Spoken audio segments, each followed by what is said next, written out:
La organización como expresión mínima de los fenómenos sociales.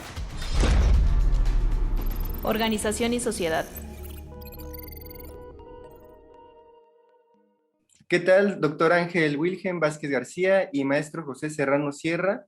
Bienvenidos al podcast Organización y Sociedad, cuya temática del día de hoy será metodologías para el estudio de las organizaciones en el mundo digital. Les damos la bienvenida al segundo podcast y pretendemos poner en la mesa temas relacionados al estudio de las organizaciones, donde el punto de vista teórico, empírico y metodológico para quienes estén interesados en iniciar discusiones alrededor de este tema. Bueno, en este episodio daremos continuación al primer capítulo del podcast con el tema de organizaciones y el mundo digital, tomando en cuenta la tendencia a la digitalización durante el confinamiento. En el capítulo pasado platicamos con el doctor Antonio Barba Álvarez, quien analizó desde un punto de vista teórico lo que ha sucedido con las organizaciones. En este caso, hablaremos de las metodologías en las organizaciones, los retos en el confinamiento y daremos un ejemplo de una de ellas, que es la etnografía digital. Para esto contamos, de antemano les agradezco por contar con la presencia del doctor Ángel Wilhelm Vázquez García, quien es doctor en estudios organizacionales, miembro del Sistema Nacional de Investigadores Nivel 1 y profesor investigador en la Universidad Autónoma Metropolitana, Unidad Xochimilco. Y con el maestro José Serrano Sierra, que es maestro en antropología visual y de medios en la Freie Universität de Berlín, que ha trabajado en la etnografía digital como herramienta de investigación en diferentes áreas. La metodología es parte esencial en una investigación. Da certeza a la veracidad de los resultados, por ello su estudio y especialización es sumamente importante. En ese sentido, doctor Ángel, ¿nos puede hablar un poco acerca de las metodologías tradicionales para estudiar a las organizaciones? Yo creo que nos plantean una pregunta complicada, porque para hablar de metodologías, creo que es importante quien nos está escuchando tener en cuenta que estamos hablando de cómo se construye conocimiento y sobre todo cómo este conocimiento va a dar por resultado una realidad concreta. Esto nos lleva a reconocer que desde el inicio de la Edad Moderna, cuando empezaban estos viajes, las conquistas, estos descubrimientos, bueno, de entrada se descubrió el continente americano, el auge de la ciencia, entonces empezó, digamos, un nuevo orden en el sentido de dar explicaciones a lo que implica la realidad.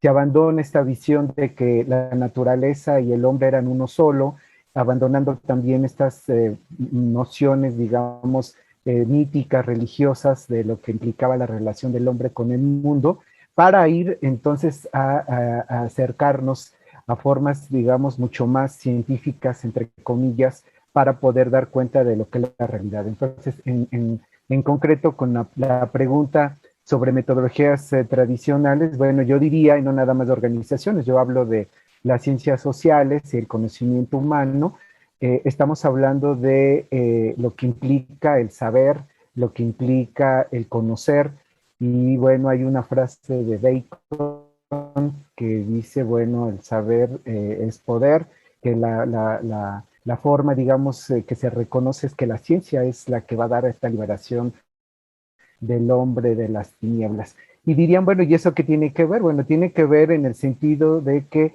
para poder conocer a la naturaleza se debe de conocer al hombre como un todo, y entonces estamos ante una forma de conocimiento metodológico tradicional que se le conoce como este pensamiento deductivo, matemático, que si no se mide, no existe, donde estamos hablando de un mundo donde hay proposiciones, estadísticas, toda una serie de elementos que en la era moderna se reconoce que el conocimiento tiene que ser válido a partir de estas teorías universales o leyes generales. Entonces, podemos decir en concreto que la forma tradicional de entender este mundo, es el mundo del hombre, hablo como una especie, hombres y mujeres, se basa en la matemática. Hay varios autores que así lo denominan, la matematización del mundo. Entonces, esta forma de entender nuestro alrededor, pues no la podemos abandonar, o sea, ahí está. Entonces, creo que esta es una forma que poco a poco se ha ido cambiando y hablamos ahora de otra forma de entender el mundo que se reduce no nada más en el qué, que sería esta forma deductiva, qué es el mundo, sino ahora entender por qué es el mundo. Y ahí estamos entrando a otra forma de entendimiento que se basa en un pensamiento inductivo. Y hablar de eso, estamos entonces entrando al terreno de lo cualitativo. Entonces podríamos tener que hay estas dos esferas, a quien nos escucha y nos ve, estamos hablando de las tradiciones orientales, un yin y un yang, un complemento. Yo no estoy diciendo que uno es más que es menos, sino a lo largo del hombre moderno, el hombre y la mujer en modernidad, donde se explica qué es un mundo, podemos decir en concreto que se basa primero en una forma matemática de entenderlo, de nombrarlo, y otra donde ya busca entender las motivaciones y las razones del porqué de las cosas. Ese porqué de las cosas se le denomina formas de razonamiento inductivo y son cualitativas, es lo que podría comentar. Muchas gracias, doctor. Con esta cuestión del confinamiento, ¿cuáles han sido los retos para estas metodologías al estudiar las organizaciones y cómo se han adaptado?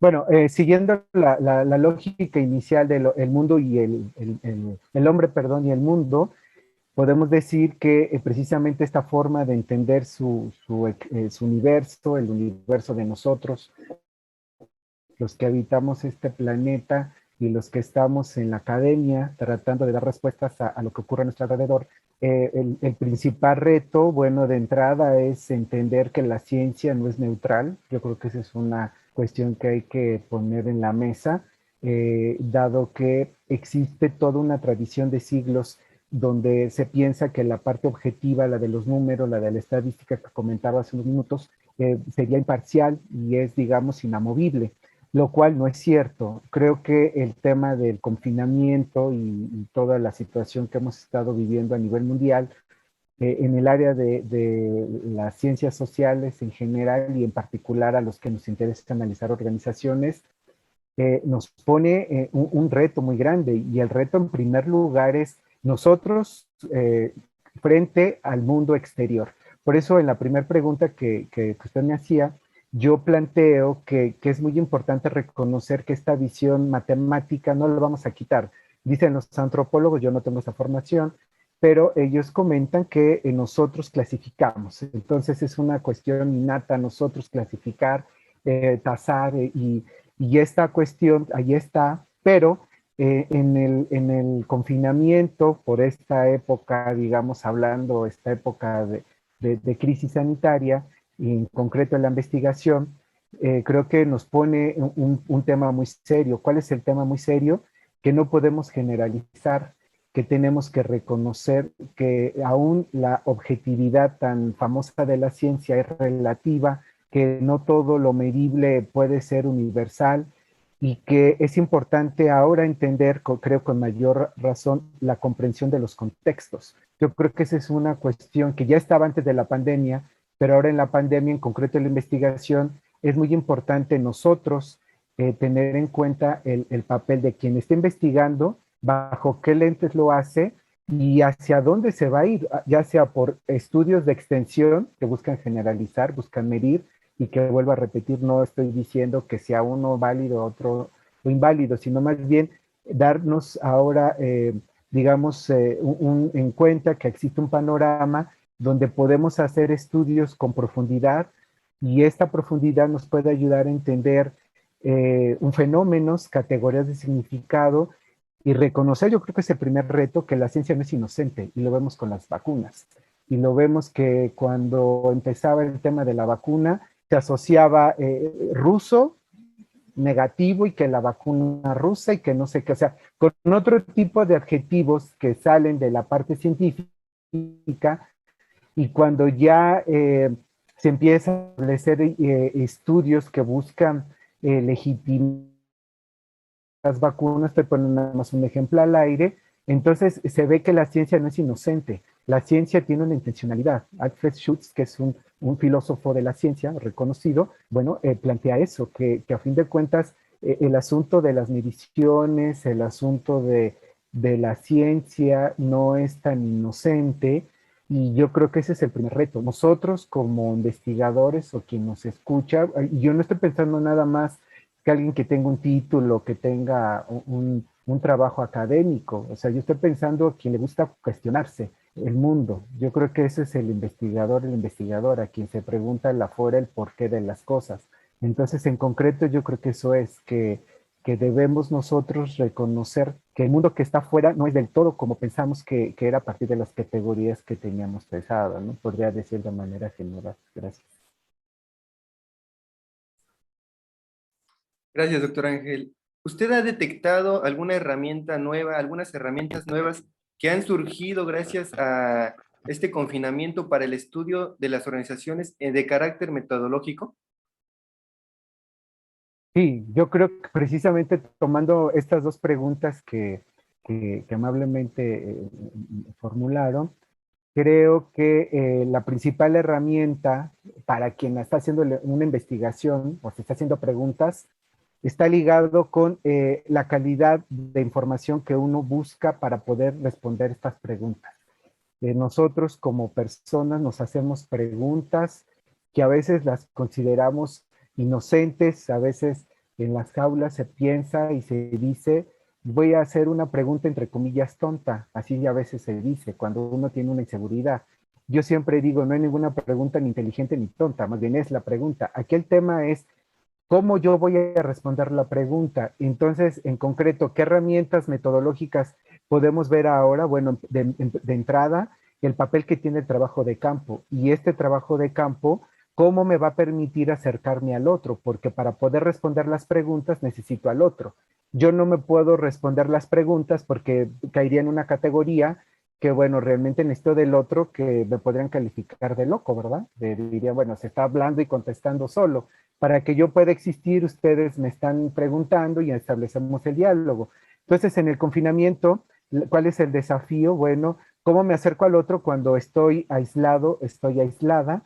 Y yo creo que el Internet, como este medio que tenemos ahora digital, se ha convertido en una poderosa herramienta, pero es solamente una herramienta para acercarme al otro. Y hay ahora aplicaciones como esta que estamos ahora, están distintas, hay distintas aplicaciones de tecnologías de información, pero yo creo que eso no es suficiente. Yo creo que en términos de las herramientas es muy importante saber quiénes son a los que yo les pregunto y no estoy pensando nada más en personas.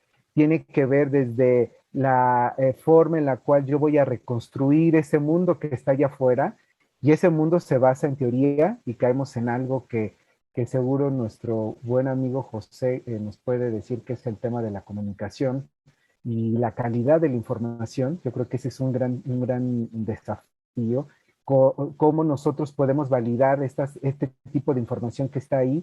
Y es una paradoja, estamos en la era de la información, pero también estamos en la era de la desinformación, donde abunda el miedo, donde abunda las cadenas, donde ya porque piensas que alguien se viste con una bata blanca, ya es confiable. O sea, toda una serie de elementos que están ahí, digamos, yo diría hasta de performativos, donde hay una actuación. Entonces nosotros los que estamos de este lado y quien nos escucha debe de también ser crítico y darse cuenta que bueno, no todo lo que brilla es oro, diría, ¿no? A veces uno piensa que puede parecer verídico, pero a veces no. Entonces, ¿cuál es la herramienta? Saber cuáles son este tipo de fuentes de información y cuáles son bases de datos, software especializado que ahora ya se ha desarrollado, la tecnología ya nos ha rebasado en ese sentido. Hay muchas plataformas y software de libre acceso que nos ayudan precisamente a entender, creo que el gran desafío, cuál es categorías para poder entender ese mundo que está allá afuera, y la otra, aproximarme a fenómenos que principalmente no pensaba que podrían ser relevantes. Entonces, eso nos lleva a entender que la pandemia, como un periodo histórico, yo siempre les digo a mis alumnos, yo no me imagino cómo se podría escribir este periodo histórico que estamos viviendo en 100 años, ¿verdad? Así como se pensó a principios del siglo pasado, cómo se escribiría o se va a escribir este periodo. Y yo creo que este periodo se va a escribir de entrada con el papel de la tecnología y también con el asunto de las fuentes de información y ligados precisamente a trabajos explicativos multidisciplinarios. O sea que no nada más tienen una sola fuente, sino tenemos que tener distintos frentes para poder dar respuesta a esas preguntas. Yo creo que de entrada ese es un problema, ¿no? Y cómo podemos resolverlo, ser creativos. Yo creo que esa sería como la primera herramienta, la creatividad como una herramienta para que esos lentes, así como los que yo traigo, estas gafas, puedan tener distintas lentillas y al cambiarlas puedan dar distintas respuestas a distintos niveles de fenómeno, ¿verdad? Que yo estoy viendo. Eso podría decir de entrada. Bien, muchas gracias. Bueno, vamos a hacer un pequeño resumen acerca de lo que nos ha comentado. En este sentido, habló acerca de las dos tradiciones importantes en el estudio de las organizaciones, la cualitativa y la cuantitativa, que estas se complementan como tipo el yin-yang, y también reconocer que no se puede generalizar, que la objetividad es relativa y que la ciencia es intencional. De la misma forma, nos habló acerca de las nuevas herramientas para el estudio metodológico en esta era del confinamiento. Habló acerca de los software especializados, bases de datos, y una problemática importante que señaló es cómo validar esta información. A lo que usted nos responde que la creatividad es la base de este nuevo momento en el que nos encontramos. Le agradecemos mucho, doctor. Le cedo la palabra a Gracias. la doctora Talia. Bueno, pues tomando un poco en cuenta todo lo que nos ha comentado el doctor Ángel sobre las formas en que se ha trabajado la metodología durante el confinamiento y algunas de las ejemplificaciones que nos hacía y la introducción de estas herramientas, de los software, de las herramientas digitales para poder acercarnos a los contextos y hacia nuestros objetos de estudio, pues aquí José nos va a ayudar a explicarnos qué es la etnografía digital y cómo podemos realizarla. Con lo que venía hablando el doctor es con esta forma de repensar la investigación en términos de qué podemos utilizar dentro de lo que tenemos para llegar a un objetivo, ¿no? Un poco ese ha sido también el camino de la etnografía. Les traigo una pequeña parte de una definición, digamos, no soy muy amigo de definiciones, pero esta me gusta justo por su amplitud, de qué es para Karen O'Reilly, profesora de la Universidad de Loughborough de Inglaterra, que justo en el texto de Sarah Pink y otros autores sobre la etnografía digital inician con esto y creo que es muy importante. Dice, la etnografía es una investigación inductiva iterativa cuyo diseño evoluciona a través del estudio basada en una serie de métodos que reconoce la función de la teoría y la del propio investigador y considera que los seres humanos son en parte objetos y en parte sujetos. Entonces, básicamente la traigo para dar inicio, digamos, a esa explicación de qué es la etnografía digital, que un poco spoiler, no hay una definición de qué es la etnografía digital. Ya voy a ahondar un poco en eso, pero sí podemos empezar a encontrar algunos links de qué podría ser, ¿no? Entonces, en este sentido voy a desglosar un poco esta definición diciendo un poco que la parte inductiva primero, como decía el doctor Ángel en su intervención, es muy importante porque es una forma de aproximación al conocimiento un poco diferente en términos de cómo desde el lugar es que empezamos a descubrir la información, pero por otro lado iterativa. Eso quiere decir que literalmente vamos navegando, ¿no? Y creo que casi que sirve como metáfora para lo que está sucediendo hoy en día, y es navegamos en la información para poder entender dónde están esos puntos de contacto que nos sirven dentro de nuestro objetivo de investigación. Eso quiere decir que, como dice también la definición de O'Reilly, es un diseño que evoluciona y que cambia, es decir, que vamos descubriendo en ese navegar. Y al que le sumamos, por supuesto, la parte teórica, pero también la parte, digamos, de campo, de ir descubriendo en ese navegar esa información que nos nos va interesando y que vamos descubriendo. Y por último, y creo yo, o para mis estudios lo que he hecho más importante, el tema de la relación del investigador como sujeto, pero también como objeto. Es decir, nos investigamos en la medida en la que vamos navegando ese mundo de conocimiento. Casi que somos parte de esa investigación y nos vamos viendo o nos ponemos esos lentes a partir de los cuales entendemos no el fenómeno, sino nuestra interpretación de los fenómenos.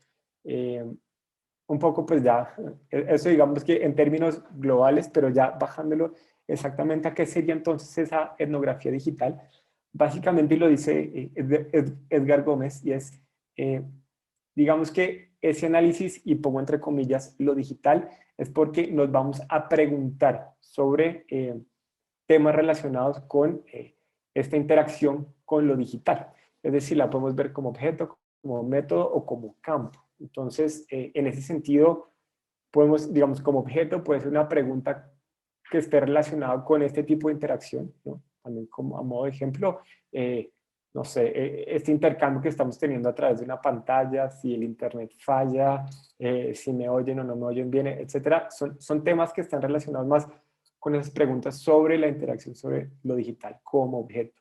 Como campo, digamos que puede ser esa iteración, ese recorrido, digamos que el campo sería lo digital, que es otra de las aproximaciones etnográficas de lo que se llama la etnografía virtual, y como método, ¿no? Tenerlo como esas herramientas de investigación que es justamente, digamos, de lo que venimos a hablar en este momento. Pero no podemos desligar las tres, ¿no? Lo digital se vuelve las tres al mismo tiempo, porque en la medida en la que, digamos, nuestra metodología sea, digamos, veamos la etnografía como método dentro de lo digital, también tenemos que preguntarnos por estas interacciones en la relación con lo digital. Es una cosa, hacemos conexiones, bien sea a través de métodos, teniendo como guía nuestro objetivo de investigación, que nos preguntamos o nos cuestionamos sobre lo digital, bien sea, como les decía, como objeto, como campo, como método. Sumaría una adicional, es como producto, ¿no? Muy interesante, por ejemplo, sobre todo desde la academia, cómo generamos esas investigaciones, cuál es el producto final de nuestras investigaciones, a qué público llegan, cuál es el acceso, tienen, si no lo tienen. Y eso también tiene que ver con lo digital, sobre todo ahorita que producimos mucho contenido de digital, bien sea un podcast, bien sea un video, bien sea un artículo, qué sé yo. Entonces, para resumir un poco, la etnografía digital se puede ver como objeto, como método, como campo, preguntándonos específicamente sobre esa o cuestionando el carácter digital de este navegar para llegar a responder a ese objetivo de investigación final.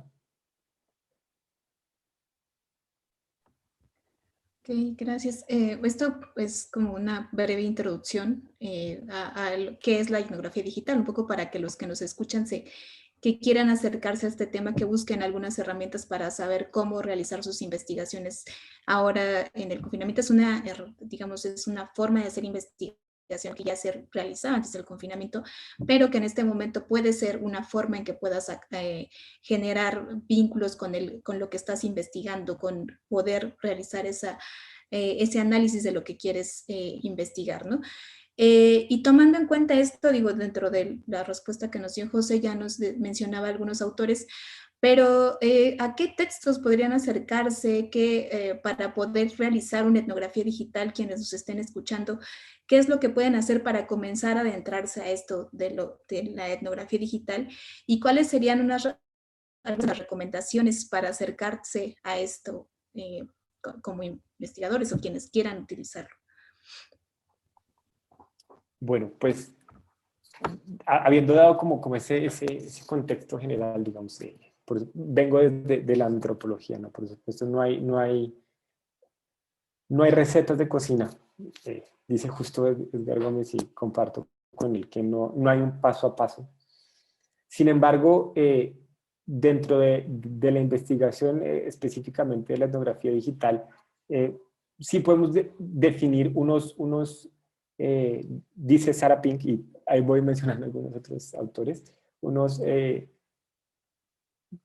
temas que se pueden y otros que no se pueden hacer. Ellos sí dan como ciertos parámetros, no llamemos pasos, pero sí algunos parámetros. Básicamente en su texto Etnografía Digital, que desarrolla Sara Sara Pink con algunos otros colegas. Y en este texto, digamos que plantean cinco puntos esenciales, ¿no? El primero es la multiplicidad, ¿no? Que tiene que ver que hay más de una forma de hacer etnografía, es decir, a partir de ese objetivo de investigación, y como decía el doctor Ángel, es la creatividad entra a jugar ahí y hay varias formas de podernos acercar al problema de investigación. Por otro lado, hablan del no digital centrismo. Esto básicamente lo que quiere decir es que el objetivo no es el medio, el objetivo no es lo digital como objetivo único, es decir, tiene que haber algo que trascienda. Lo digital, como hablábamos, es un campo, puede ser un objetivo, pero un objetivo que dentro de la investigación social debe ir más allá de, que les digo yo, de entender Facebook, de entender Instagram. Eso es, digamos, como un fenómeno social. Los jóvenes en sus, no sé, relaciones interpersonales y cómo media Instagram en ese intercambio, digamos, por poner un ejemplo aquí rápido que me acaba de ocurrir. Es un fenómeno social que a través de lo digital le agrega o le da como otro matiz, ¿no? Otro tema que plantean es la apertura, es decir, el lugar, ¿no? El lugar, y esto más desde la tradición etnográfica, antropológica casi, el lugar es ir a un sitio y entender el sitio. En este sentido, el lugar se amplía y lo importante es, como les decía al principio, navegar esos lugares y entender los puntos de conexión. Edgar Gómez tiene un texto también muy interesante, lo recuerdo que mi memoria es terrible. Es la etnografía celular, una aproximación a la etnografía digital. Entonces, él plantea dentro de esta propuesta de las células, conexiones y entender esas células como, no sé si llamarlas temáticas, pero como temas a investigar que se empiecen a conectar. Entonces, parte del etnógrafo, entender esas células que llama él, les invito a leerlo, creo que lo entenderán mejor, pero poder generar esas conexiones y que nosotros como etnógrafos navegamos en esas conexiones. Otro tema muy importante es el tema de la reflexividad y toda la parte ética, ¿no? Y ahí me centro también en lo digital, es decir, como espacio, como campo. Es decir, es un espacio en el que podemos obtener información de la cual nuestros sujetos o las personas que hacen parte de nuestro estudio no siempre son conscientes que nosotros podemos acceder. En ese sentido es muy importante ser muy abierto, ser consciente de cada paso que damos y de la información que recolectamos, cosa que las personas a las que estamos investigando sean conscientes también el tipo de información que estamos recolectando, ¿no? Entonces, esta parte ética de poder volver al estudio, de poder analizar sobre la información que obtenemos es muy importante. Es decir, si vamos a entrar en un perfil de una persona, vamos a sacar información de ese perfil, hay que ser conscientes o transmitir a esa persona lo que estamos haciendo y, por supuesto, antes de eso, preguntarle si está de acuerdo o no. Y por último, el tema de la heterodoxia, es decir, siempre estar en desacuerdo con los principios de una doctrina. Es un poco lo que entendí yo.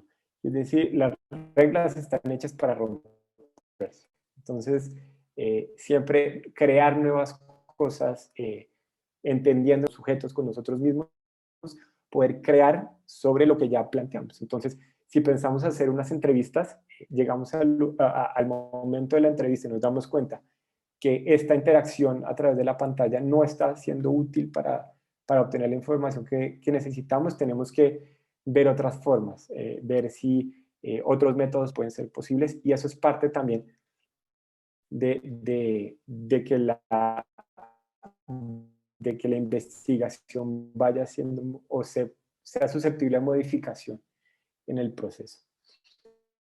Basándonos en esos 5, digamos que la doctora Karina Bárcenas nos da una visión un poco más, digamos que aterrizada de la etnografía digital.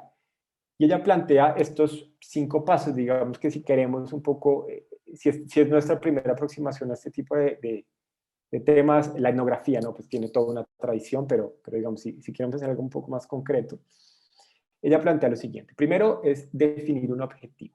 Segundo es identificar categorías a priori y categorías generales para empezar a hacer el desarrollo de la investigación. Tercero, observar con mirada de forastero. Esto básicamente en la etnografía y en la antropología en general es un poco exotizar lo que tal vez vemos todos los días. Todos los días estamos en Facebook, todos los días estamos en Twitter, Instagram, un poco una mirada desde afuera, tratando de exotizar esas cosas que vemos todos los días y sacando la información, digamos, un poco desde otro punto de vista, desde otra mirada. El cuarto punto que plantea es elaborar y poner a prueba un guión de observación, es decir, plantearnos unos parámetros para empezar a hacer esa observación. ¿En dónde? ¿Cuándo? ¿Quiénes? Como les digo, esto es susceptible siempre a cambios, digamos que, por favor, que no sea una camisa de fuerza. Como quinto punto, pues establecer los resultados. ¿Qué datos vamos a obtener? ¿Qué información? Rasgos, y cierro pues un poco diciendo, las reglas están para romperse y la creatividad es lo que tiene que florecer en el momento de la investigación. Bueno, como un poco como recapitulando lo que nos decía José, esto de la etnografía digital, y digo también como lo decía el doctor Ángel, en general cualquier tipo de metodología requiere de mucha creatividad, en específico de la etnografía digital. Aquí un poco hacemos digamos, creo que en el momento que estamos para realizar una investigación o cuando estamos en estos procesos diarios de investigar, o como decía el doctor Ángel, de que todos podemos ser investigadores, vamos partiendo de una pregunta, vamos partiendo de qué es lo que queremos saber y a partir de eso reconocemos qué es lo que queremos hacer, ¿no? ¿Qué herramientas o qué metodologías necesitamos? Esto que nos decía José, pues son algunos de los parámetros o algunos, digamos, luces que nos pueden dar. Sabemos que no hay un lineamiento, no hay reglas, no hay pasos, pero que nos pueden invitar a explorar este tipo de metodología de la etnografía digital, sobre todo en estos entornos que estamos viviendo actualmente, ¿no? Y que nos dan pauta a hacer pues diferentes formas de investigar. Tomando en cuenta esto que nos decía José, le quisiera preguntar también al doctor Ángel, bueno, ¿qué se recomienda en la aplicación de esta y otro tipo de metodologías, digamos en general, pero en específico en el confinamiento? Gracias.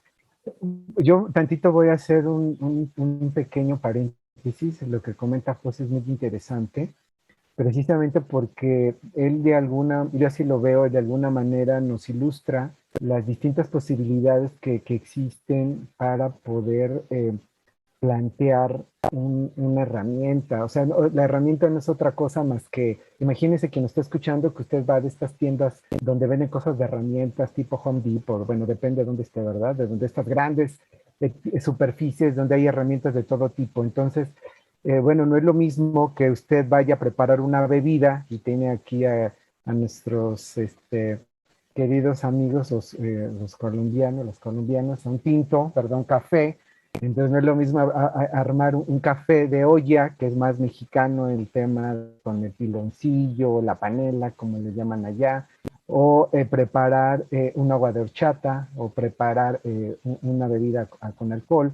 Entonces a lo que quiere llegar es que bebida es la misma, pero el asunto es qué es lo que se le agrega para hacer la diferencia. Y en esa diferencia tiene que ver mucho algo que comentaba José, que es la intencionalidad. Yo creo que la intencionalidad de quien está haciendo la investigación, está haciendo las preguntas, es un asunto muy importante porque yo sigo insistiendo, al menos en mi caso, en este año y lo que llevamos en esta realidad que nos está tocando vivir, y con eso voy respondiendo a la doctora Ponce, Creo que la principal recomendación, yo no estoy pensando en los libros, no estoy pensando en el afuera, yo estoy pensando en a quien le interesa hacer una investigación, en el caso ya de alguien que está vinculado a una institución, licenciatura, pregrado, posgrado, ¿verdad? Lo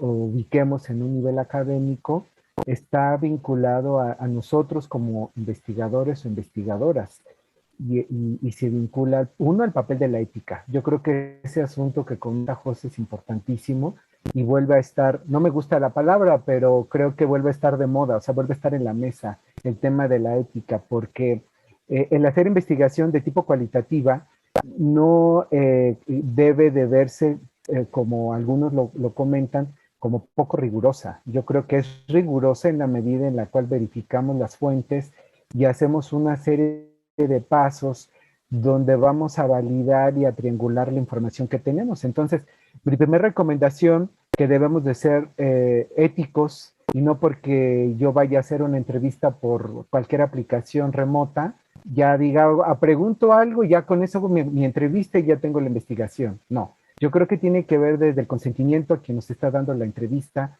entender también los tiempos, porque también tiene un lenguaje hacer este tipo de interacción bajo estas aplicaciones, tiene su ritmo, tiene su forma de acercarnos a esa realidad remota, también aprender a desaprender. Parece esto de libro de superación, ¿verdad? Pero creo que eso es bien importante. O sea, de alguna manera nosotros como especie nos encanta, decía mi abuela, la pachorra, bueno, es una palabra que creo que no existe en el diccionario, pero lo ocupaba mucho ella allá en San Luis Potosí, que quiere decir alguien que está en letargo, ¿verdad? Que está así como acostado. Y yo creo que a nosotros pues, nos gusta este estado de confort. Y cuando nos vienen cosas nuevas, como ahora lo que tenemos enfrente, pues realmente nos cuesta trabajo a rearriesgarnos. Y yo creo que ese es otro asunto que yo recomiendo. Arriesgarse no implica aventarse sin ningún tipo de límite, más bien implica arriesgarse o aventarse en un sentido, digamos, muy coloquial, pero sabiendo por qué se está haciendo. Yo creo que esa es una recomendación y yo también insisto a mis alumnos, a mis alumnas, que cuando uno hace una investigación hay una parte de nosotros que está ahí reflejada. O sea, si yo hago un trabajo de investigación, hay algo de Ángel Wilhelm que está ahí reflejado. Y seguro estará algo de José y de Eric y de Talías. Hay algo de nosotros que a veces no lo queremos manifestar y no tenemos por qué hacerlo, pero a lo que quiero llegar es que cuando nosotros nos cambian la jugada, como ahora estamos, no pensemos que nada más hacer entrevistas por Zoom es hacer trabajo, digamos, en nuevas condiciones de confinamiento. No, yo creo que está ligado también a adaptarnos y a romper un poco este paradigma tradicional. Por eso comentaba lo de las bebidas, oír estas tiendas de las herramientas. De repente hay una herramienta que me va a ayudar para obtener un dato, acercar una realidad que yo no consideraba relevante. Se está ahora haciendo un gran esfuerzo por darle el papel que tienen las redes sociales como un mecanismo de comunicación y que nos permite entender y acercarnos a realidades que realmente en su momento no se tomaban tan en cuenta. Un ejemplo es el Twitter, o otras, digo nada más esta, pero creo que es interesante ver cómo estos espacios donde en algunos se escudan en seudónimos, en avatares, en máscaras, ¿verdad? Sale también la parte más oscura del ser humano. Y ahí hay algo, ¿eh? O sea, yo no invalidaría nada, ¿eh? O sea, yo creo que nada de lo que es humano, como dice el lema de la Universidad Iberoamericana, tiene que ser ajeno a nosotros. Tenemos que atender estas nuevas formas de comunicación, porque a fin de cuentas se están produciendo información y datos. Entonces, mi recomendación, para no alargarme, otra que yo también hablo en primera persona, pero tal vez alguien de los ciberescuchas, porque ya no son radios, escuchas, no sé cómo se les llame, ¿verdad? Antes era el radio, ya el radio desapareció, pero ahora veo que hay una explosión de los podcasts. ¿Por qué ahora la gente prefiere escuchar también? Y antes hablo de las abuelas, decían las abuelas, yo hago la limpieza con la tele prendida, me gusta escuchar, yo estoy leyendo y pongo algo para no estar sola, ¿no? Y que ahora estamos viendo, hay un auge de los podcasts, estamos viendo auges también de webinars, de información, que ahí está, y esa es otra recomendación. Hay que acercarnos a estas redes. Yo en YouTube he encontrado joyas de seminarios, de conferencias que yo sería, digamos, no humano para poder transportarme de Holanda a Estados Unidos, a Argentina, en nada más con dar un clic. Me refiero a las que organizan, a los conferencistas. Yo creo que eso hay que aprovecharlo. Yo creo que hay que perder un miedo y no minimizar nada de lo que estamos viendo. Entonces, creo que cuando digo hay que aprender a desaprender, también nos pone a nosotros a pensar que, bueno, las plataformas están ahí y hay otros tipos de información que nos van a ayudar a poder dar respuesta a esas preguntas. Yo hoy sigo insistiendo, las preguntas son importantes en la medida que uno sepa cómo yo las voy a responder y no es una vía. Hay que tener distintas vías, siempre hay que dudar. Es más, quien me esté escuchando no crea lo que les estoy diciendo. Digan que soy un farsante, que nada más estoy inventando las cosas, porque eso de alguna manera espero que provoque la duda, que provoque profundizar, porque algo que me preocupa, y esa es otra cuestión que no es recomendación, pero yo recomiendo lo que no deberían de hacer, quedarnos nada más por los encabezados, como dicen los comunicólogos, ¿verdad? Estamos en esta era de la rapidez, que entre menos letras, mejor. Y creo que hay que ser más tradicionales y hacer el ejercicio por eso. Les decía en la primera pregunta que me hizo el doctor González, tratar de profundizar en la medida de lo posible, no quedarnos nada más por la parte de superficial, por las ramas, ¿no?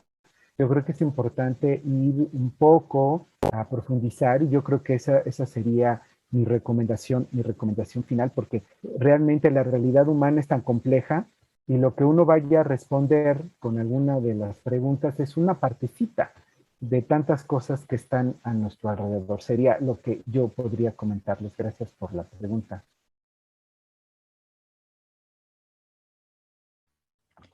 Sí, gracias a usted. Bueno, pues sí, creo que la idea principal de este capítulo en especial era como poner sobre todo el carácter de la importancia de la metodología y cómo incluso desde diferentes, de otras diferentes ciencias sociales podemos explicar esto, ¿no? Incluso en este caso desde la etnografía, desde la antropología, ¿no? Cómo podemos usar esas herramientas incluso en el estudio de las organizaciones.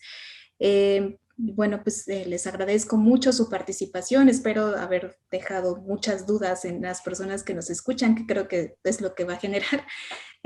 También acercarse a la etnografía digital como una forma de investigar, que consulten un poco esta información. Y pues muchas gracias a quienes nos escuchan, a nuestros invitados por esta conversación. Así es. Creo que fue muy gratificante sus participaciones. Me llevo igual muchas tareas, investigar más sobre la etnografía digital, que parece un trabajo bastante arduo y bastante complejo, pero es lo que hay, ¿no? Es lo que se tiene que hacer porque las organizaciones van para esta forma digital. Y bueno, pues muchas gracias a los dos. Son excelentes ponentes y bueno, no solamente eso, me despido. Gracias. Gracias. La organización como expresión mínima de los fenómenos sociales. Organización y sociedad. La organización como expresión mínima de los fenómenos sociales. Organización y sociedad.